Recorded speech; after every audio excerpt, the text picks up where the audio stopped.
بسم اللہ الرحمن الرحیم۔ السلام علیکم ورحمۃ اللہ وبرکاتہ۔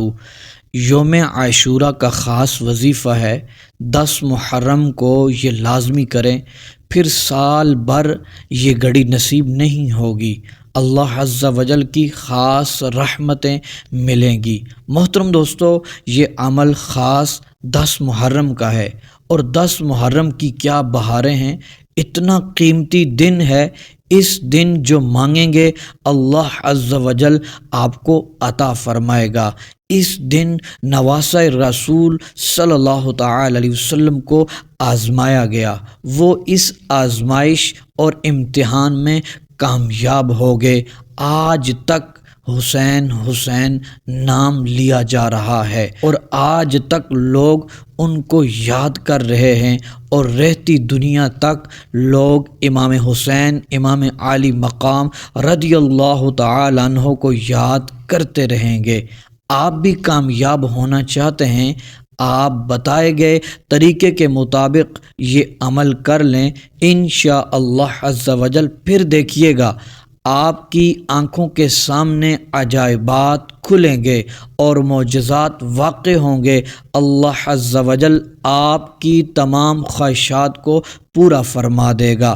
رزق میں، مال و دولت میں اتنی برکت ہوگی، پورا سال یہ برکت ختم نہیں ہوگی۔ آپ کی دولت میں اضافہ ہوتا چلا جائے گا، محتاجی دور ہوگی، قرض اتر جائے گا، لوگ آپ کی عزت کریں گے، آپ کا گھرانہ معزز بن جائے گا، خاندان میں آپ کی رسپیکٹ ہوگی، شادی کے مسائل ختم ہو جائیں گے، بیماریوں سے، پریشانیوں سے آپ کی جان چھوٹ جائے گی، اور آپ جو دعا کریں گے یہ عمل کر کے اللہ تبارک و تعالی آپ کی دعاؤں کو قبول فرمائے گا۔ محترم دوستو، عمل کی طرف بڑھتے ہیں۔ چھوٹا سا مختصر سا عمل ہے، نوٹ فرما لیں۔ یہ عمل آپ 10 محرم الحرام کی رات کو بھی کر سکتے ہیں، اور کرنا بھی چاہیے، اور 10 محرم الحرام کے دن کو بھی آپ یہ عمل کر سکتے ہیں۔ محترم دوستو، آپ نے باوضو ہو کر قبلہ رخ بیٹھ جانا ہے، اور آپ نے محترم دوستو خالصتاً اللہ عز و جل کی رضا کے لیے یہ عمل کرنا ہے۔ یقین کامل کے ساتھ یہ عمل آپ نے کرنا ہے۔ پھر آپ نے 11 مرتبہ درود پاک پڑھنا ہے، درود ابراہیمی پڑھنا ہے۔ پھر محترم دوستو 7 مرتبہ یا وہابو یا وہابو آپ نے پڑھ لینا ہے۔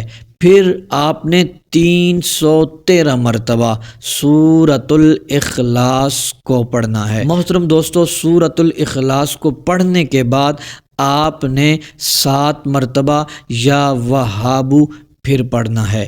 پھر آخر میں 11 مرتبہ درود ابراہیمی پڑھ لینا ہے، اور پھر دونوں ہاتھ اٹھا کر آپ نے اپنے رب کے حضور حاضر ہو کر دعا مانگنی ہے، اور امام حسین رضی اللہ تعالی عنہ اور آپ کے جتنے بھی لوگ آپ کے ساتھ شہدائے کربلا میں سے ہیں، محترم دوستو ان کو آپ نے تحفتاً اس کا ثواب پہنچا دینا ہے۔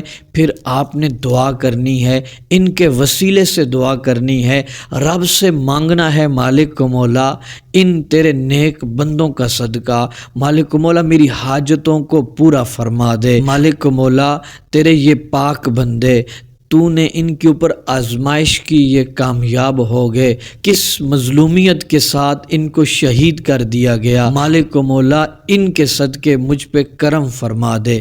تو محترم دوستو، جب آپ اپنے رب کی بارگاہ میں گڑ گڑائیں گے، ان کا صدقہ پیش کریں گے، وہ رب کیوں نہ آپ کی دعاؤں کو قبول فرمائے گا۔